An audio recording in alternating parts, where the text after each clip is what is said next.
Initiative, thank you, Morris, the Navy Yard and the Navy Yard Skills Initiative, and our employer partner, the Naval Surface Warfare Center. My name is AJ Adams. I'm the Director of Partner Services for the West Philadelphia Skills Initiative, and I really act as PIDC at the Navy Yard's Workforce Consultant, leading projects like this that you're going to learn about today. So where are we at? Where are we going? Today's agenda. First, I'll talk just very briefly about the Navy Yard Skills Initiative and the partnership with WIPSI, or the West Philadelphia Skills Initiative.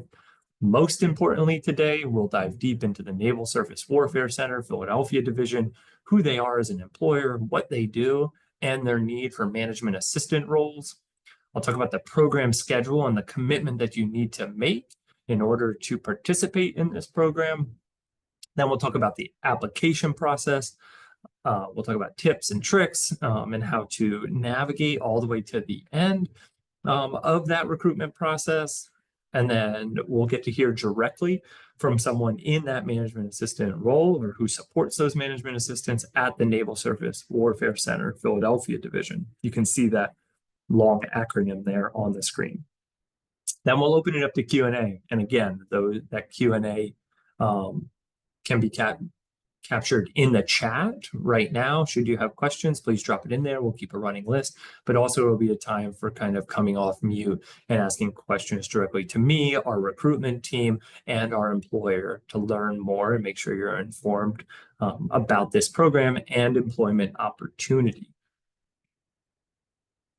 So, who is the Navy Yard Skills Initiative? The Navy Yard Skills Initiative designs and runs programs which connect you, the job seeker, to the tools and supports you need to build a career that's meaningful for you. We use a very specific workforce model, which is a cohort-based training model. We work with one employer, in this case, the Naval Surface Warfare Center, one position, in this case, the management assistant position, and then we recruit one participant for one job opening. We only recruit as many participants as there are job openings. For this program, we're looking to bring on somewhere around 12 participants to be in this program. And then infused into all of our signature programs is a professional development curriculum that includes coaching and job preparedness to connect you to this opportunity at the Naval Surface Warfare Center. And our goal here at the Skills Initiative is really to engage employers in order to understand their workplace culture, hiring practice, and turnover issues, to develop a customized training solution to meet their needs and connect job seekers to a really quality role that is meaningful. We support businesses connect to talent that they need while changing the traditional hiring landscape, which you'll start to see as we talk about this program. And then, the best part, we train and connect Philadelphia residents to full-time permanent jobs and fill vacancies with productive and motivated workers. And I've been leading this work for the Navy Yard for 4 years now. And we've worked with a number of partners. This Navy Yard work that you're learning about today is an expansion of the West Philadelphia Skills Initiative traditional work around the city of Philadelphia. And to date, down here at the Navy Yard, we've managed 15 programs and connected over 100 graduates to jobs across 7 different employers that you see on your screen today, in a varied number of industries and roles. That is traditional manufacturing or fabrication, life sciences, healthcare, or administrative. And we do this work very purposefully and in an intentional way. The way that we do it is, we match employer needs and job seeker needs. I dive deep with every employer relationship that we have to understand the position just as well as they do. Not only what makes it great, but what makes it challenging. And I gather all that information to build an ideal candidate profile, right? Who can be really successful, not based off of hard skills or soft skills or previous experience, but a combination of all those things. And then using that ideal candidate profile, we start thinking about who's the job seeker that can be the right fit for this position. And our recruitment team does an incredible job designing a recruitment to find the talent that we need, who is ready for this opportunity, and ultimately makes that match. When we dive deep and understand that position and believe in that job role, we build a customized training solution, which you'll hear about later today as we talk about the program commitment. And once that program is built, we spread the word as far as we can to the community and our partners to let them know that this job that we believe is a quality role, and maybe people have tried to connect to before and haven't been able to, or they didn't even know existed, is available. And we want Philadelphians ultimately to apply and connect to this program and ideally the role. So we spread that word wide. We do that by information sessions that you're on right now, email communication, social media, paid ads, etc. But we want Philadelphians to know that these jobs exist and we are training for them. And then probably the best part of my job, we make successful matches, right? We are matching employers to talent that they maybe traditionally haven't been able to connect to, but we're also connecting those graduates of the program to a career, to a position that is meaningful now, but also has deep roots in the future for career growth. And the data says we're really good at this work. There's lots of numbers that you see on your screen here. These are our FY 2023 numbers and data. But a few things that I like to call out is that second number that you see, 93% of successful participants connect to employment. Actually, down here at the Navy Yard, that number is a little bit higher, somewhere between 95 and 98% of graduates connect to employer down here with Navy Yard specific programs. And it is important to note, not everyone completes our programs. We have very high standards related to attendance and punctuality and deliverables. And if you're not meeting those, ultimately it might not be a great fit for this program. Some other things that I like to call out too is the bottom number under that 93% is 85.5% of participants retaining employment for 12 months. Our value add to employers is not just connecting them to a talent, but having that talent stay in that role for a really long time. In this data metric that you see, it's 1 year, but our alumni are staying in these roles far beyond that. And not just in this role, they're getting promoted, they're adding value, they're in leadership positions. And as we think about, how we support our employers, it's not just connecting them to talent immediately. Beyond that, we are connecting them to a talent pool that is sticking and staying in that role.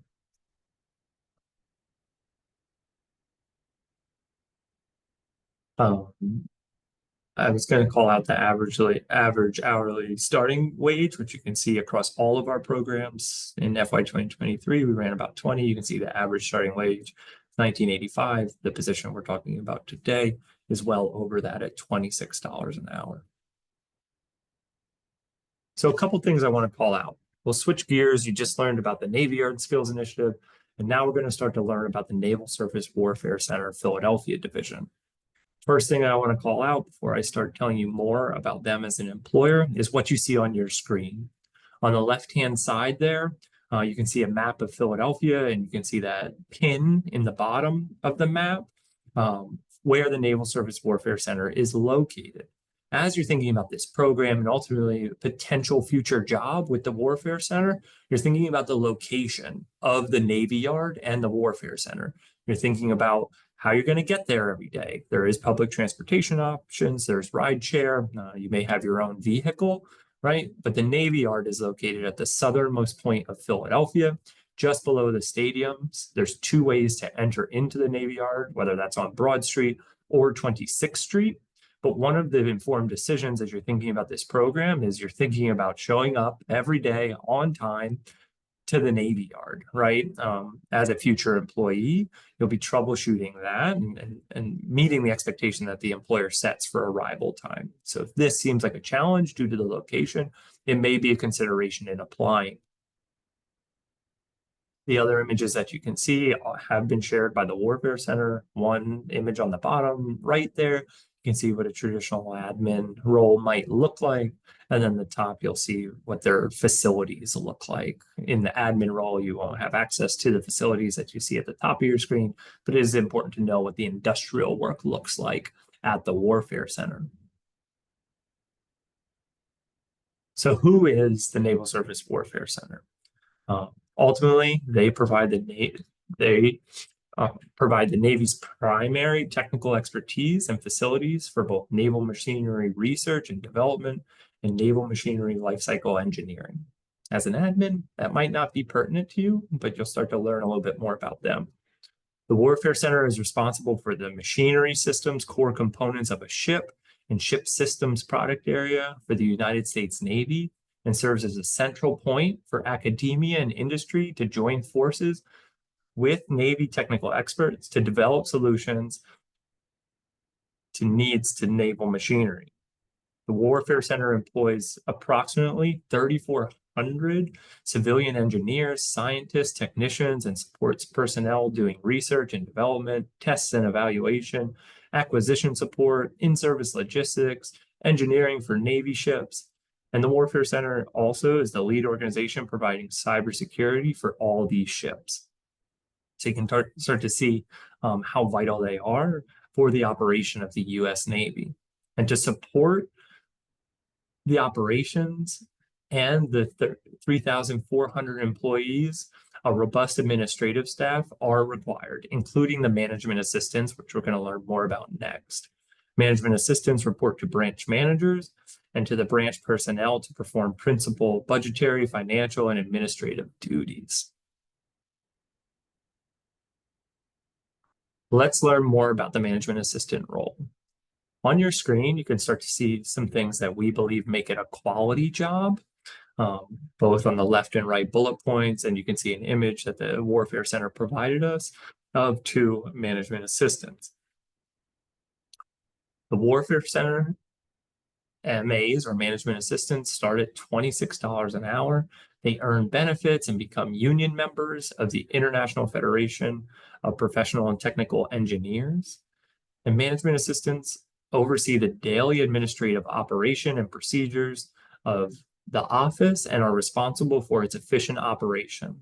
In addition to coordinating branch financial management activities, incumbents are also responsible for tracking, monitoring, and compiling expenditures and preparing project financial data documentation.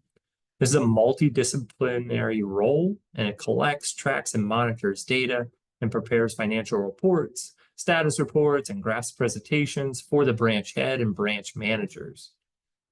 It's really important to note that this position does require prior knowledge of Microsoft Suite, including things like SharePoint and Microsoft Teams and Outlook and Excel and Word, in addition to learning some proprietary software exclusive to the Warfare Center.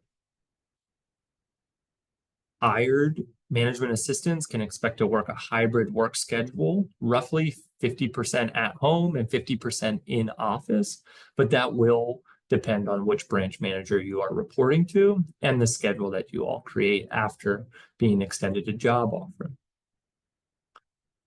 And during that time of work, management assistants are expected to be available at all times, right? So even though it is a hybrid position, the Warfare Center staff have shared that MAs are the backbone position for daily operations to run smoothly, and disclose that being timely with correspondence, managing staff personalities, and the ability to prioritize tasks are key to being successful in this role. So as you're thinking about this position and program being the right fit for you, I'd like to bring your attention to some of the things that we've heard are desired in an applicant. Previous administrative experience is a plus. Looking for applicants with transferable skills and experience with office operations. These individuals who are hired as management assistants will need to have the ability to plan, organize, work, and meet deadlines. They'll need to be knowledgeable of general office administrative and clerical procedures, and have the ability to communicate effectively, both orally and in writing, to represent the organization on administrative issues. There are some technical skills required, and you'll need to be skilled in the operation of a computer and office equipment, and proficient with a variety of software packages, which I named in the previous slide. It is preferred that folks have a knowledge of financial tracking for reporting and expenditures, and skilled in the operation, again, of a computer and office equipment, and proficient with a variety of software packages. Again, just to reiterate, things like Microsoft Excel and PowerPoint, Outlook, and Word, and use all of those tools to compile data using Excel to create PowerPoint charts, etc. And then two other things I want to call out is the ability to show up every day on time, ready to work, while maintaining a positive work ethic, even in the hybrid work environment. Although this is a hybrid position, there are expectations around that, including having access to internet every day, being online and available, and meeting those deliverables that are assigned to you. It's important to call out as well that some common challenges in this role include being comfortable working under pressure. There are lots of competing timelines, the ability to prioritize tasks, maintain attention to detail when the work is high volume. This is the U.S. Navy. There is a hierarchical staff structure and culture, and managing the personalities of branch staff members is important as well as you think about communication and just general relationships.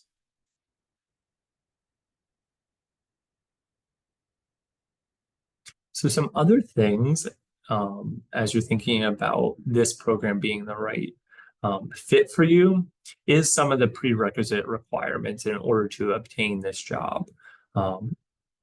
This position does require, one, working with the U.S. Navy, and two, working on a secure site. And that means for this role, individuals who are extended a job offer will have to obtain a national security clearance. If accepted into this program, myself and some other Skills Initiative staff will support you navigating this process and prepare for it. But in this information session, I will give you a high-level overview of the things that will be asked and reviewed for you to obtain that national security clearance. And again, if accepted into this program, you will have a ton of support to navigate all of this, but you should be aware that this is what will be looked at and examined to obtain that clearance. I'm not going to go through all of these, but I will call them out. I won't go through all these in detail, excuse me. So there will be a review of these three things that you see on your screen: residency information, employment information, and ensure that you are registered for selective service. Additionally, if you served in the military, you'll have to provide that record. Same thing for any criminal record that you have, contacts with foreign nationals or folks from other countries, any foreign travel that you've had outside of leisure, specifically related to business. You'll need to disclose all of that information. They'll review your financial debt history. Having a debt is not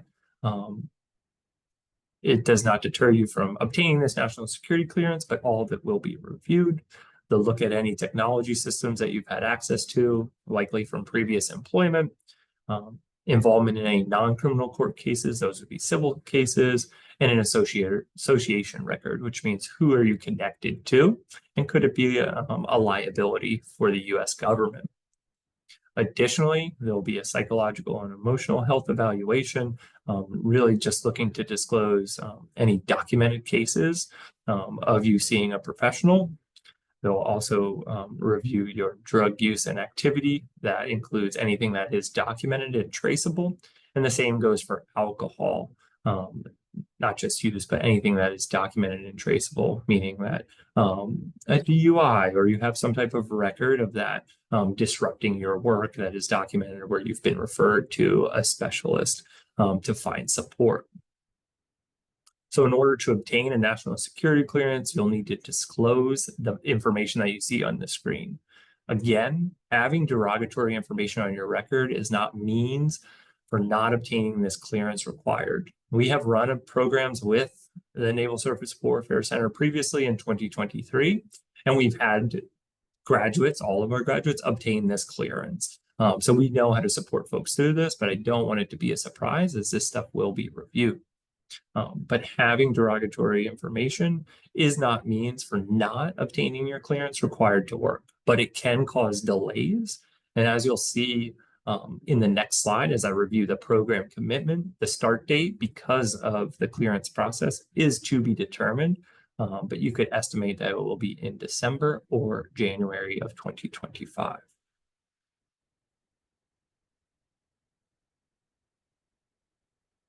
There will also be consents to background screenings, including a sex offender screening, Social Security, U.S. citizenship, and your criminal record as discussed.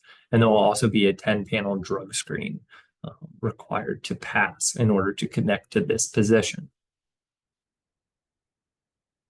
Great. So calendar overview. Where are we at? Where are we going, right? We are in the recruitment process right now. That application opened up past Tuesday. It will close next Thursday. So if you're in the position of wanting to learn more before applying, you have plenty of time. On your screen here, you'll see a number of things. First off, if selected in the program, the first engagement point will be for an interview prep session. That prep session is to prepare you for September 6th, where selected participants will come down to the Navy Yard to engage in a pre-program Warfare Center interview day. Because of the security process that's in place, this program is unique, where individuals selected for this program will receive a contingent offer in order to participate in the program. That offer is contingent on two things. One, you obtaining your security clearance is needed to be in this role, and two, completing the program itself. After that interview day, the Warfare Center will make contingent offers somewhere the following week, and that will trigger the next program event, which on September 17th, individuals who receive that contingent offer will be invited to engage in our participant agreement meeting. That agreement meeting is a deep dive into the program, the standards and the expectations and the calendar that you see before us, making sure you can make that commitment. Ideally, you already know all this information. You say, yeah, AJ, this is great. I already knew this. I'm super excited. You sign that participant agreement, and we give you all the first aid details to start professional development on September 23rd. Professional development is 3 weeks long, and it's from 9 a.m. till 12 p.m. at our West Philadelphia office. During professional development, we focus on developing a growth mindset, providing problem-solving plans, and shifting perspectives. Those are facilitated group conversations that happen in person Monday through Friday, again, 9 a.m. till 12 p.m. The other thing to call out, just as a note, because you'll see it on your screen here, on September 17th, following that participant agreement meeting, you'll work with me to start preparing to submit your paperwork required for your national security clearance. And that is what we call the SF-86 preparation. That is all that documentation that is required. So you'll work with me in order to prepare that, so then when you are sent that form to complete, you can do it with ease because we've already prepared for it. And then again, because of the hiring process that's in place and the things and how long it takes to get clearances, the start date is to be determined, but we are estimating a December or January 6th, off the top of my head, the second week in January after the new year start date. We are in August right now, right? And so talking about December and January may be a consideration for you applying to this program as well, as you think about all the factors. I have about 2 more slides, and then we will, I get to stop talking for a little bit, so thank you. Great. So the application process, there's probably a number of people here who have already submitted an application. There could be folks who have not. Either one is totally fine. I'll share some tips and tricks to move you through this process. If you submitted an application and think, based off of what I share, you can submit a stronger one. You can always submit a second application. We only review the most or the newest or most relevant one. I can see some folks in this session already have submitted applications because we do review applications on a rolling basis. So it's great to see some of you not only submit an application, but attend this info session. So what you see on your screen is the process that's in place to connect folks to this program. First, submit that online application. I just want to call out a few things. First, fill it out completely. That includes filling out your education and employment history. The second one is answer the open-ended questions, specifically The open-ended question, why do you want to participate? And the second one, what additional qualifications are you bringing?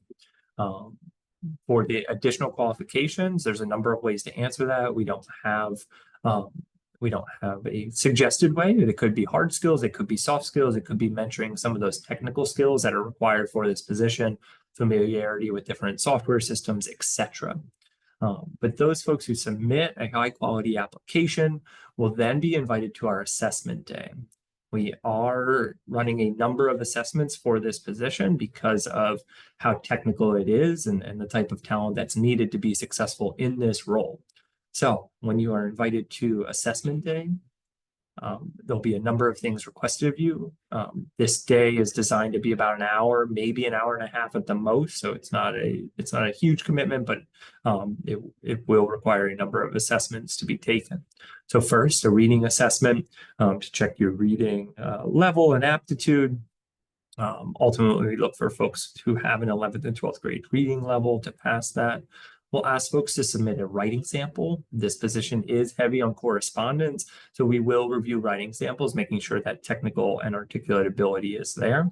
And then we will issue a Microsoft assessment as well, making sure that the computer literacy skills that are needed to be successful in this role also exist. Those folks that pass, if you will, or do well on those 3 assessments will then be invited to engage in a virtual interview. These are 30-minute interviews. You'll be able to pick a time that works best for you. We'll give you a number of options. And that's really the last step before being invited to that interview prep session that you'll have before the interview day with the Warfare Center on September 6th. Ultimately, after that day with the Warfare Center on September 6th, they will identify the talent that they would like to extend contingent offers to. And those folks will be invited to our participant agreement meeting on September 17th, a Tuesday.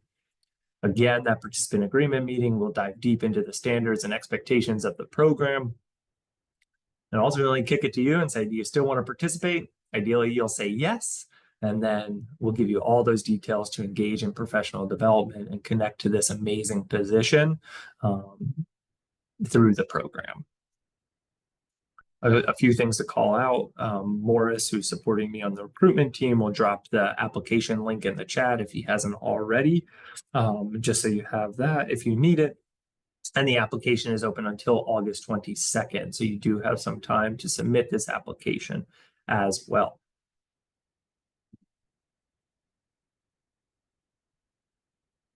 So with that, I am going to stop sharing my screen. I'm going to welcome Kristen from the Naval Surface Warfare Center to join us. She is an administrative officer and is really supporting the success of the management assistants who will come through this program. So give me 1 second and I will switch gears here.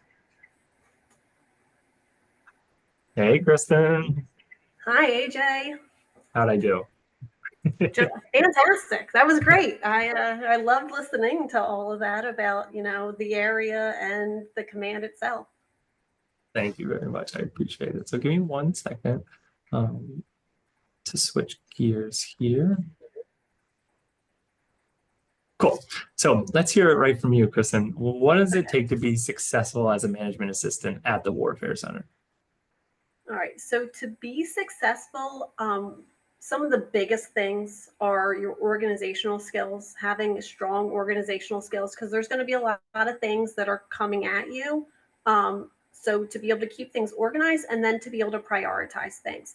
Now, of course, when you're new in the role, you'll have your branch manager and other mentors within the organization that can help you learn what's the priority. But as you go on in the role, you'll be expected to be able to prioritize your tasks.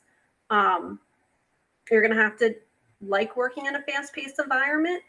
Things change rapidly, so you're going to need to be able to turn from one thing to another. Personally, I think that's a wonderful thing about this role, is that it's never boring, because there's always something new. There's always something to learn.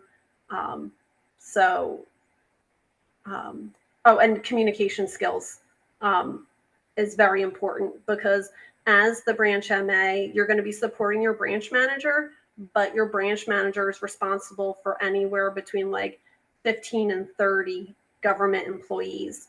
And so they're going to lean on, the manager will lean on you a lot to interact with the employees for training, timekeeping, travel. So you're going to have to be able to communicate with a bunch of different people. So being able to communicate in different ways to make sure you get your message across. Great, thank you. And what parts of the work at the Warfare Center tend to be the most difficult for new management assistants, and how does your team or the branch manager support?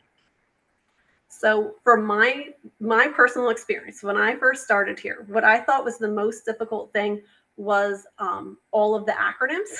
So we use lots of acronyms. And when you first start out, people will talk to you in acronyms and you're going to have to take notes. Your branch manager will absolutely sit down with you and go over acronyms. In the administrative community, we will help with explaining those acronyms. But that definitely is difficult when people are throwing a bunch of acronyms at you that you don't know what they mean. One of the other things would be, kind of one of the things that makes you successful is being able to prioritize, right? So that's one of our challenges here, is that as things become hot, you're going to have to reprioritize your list. And sometimes that can be challenging to figure out what you're putting on the back burner and what you're doing right away if you have 3 things that need to get done. And then, working with all the different personalities can be challenging. We have a bunch of different people that work here, which is a wonderful thing, but learning different people's personalities and being able to interact with different personalities. Most of our people are very easy and wonderful.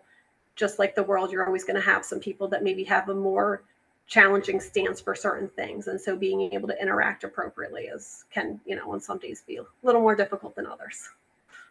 Thank you for sharing that. And what have you enjoyed most about working for the Naval Surface Warfare Center?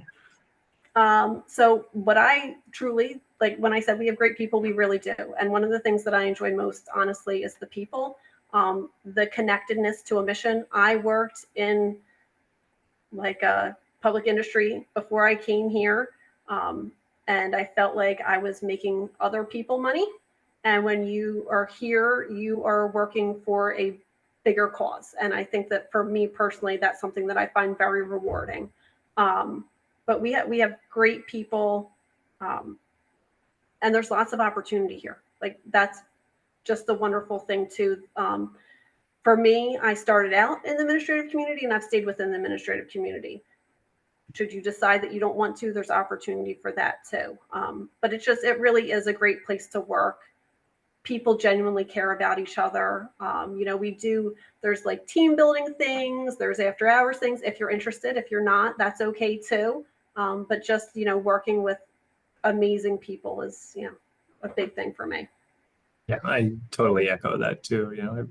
I've had the luxury of working with the Warfare Center since 2022. We ran our first program in 2023, but been able to meet incredibly invested people along the way through multiple programs. So I love to see that we're doing it again, Krista. Is there anything else that you'd like to share before we start to open it up to Q&A or start to review any chat questions that came through?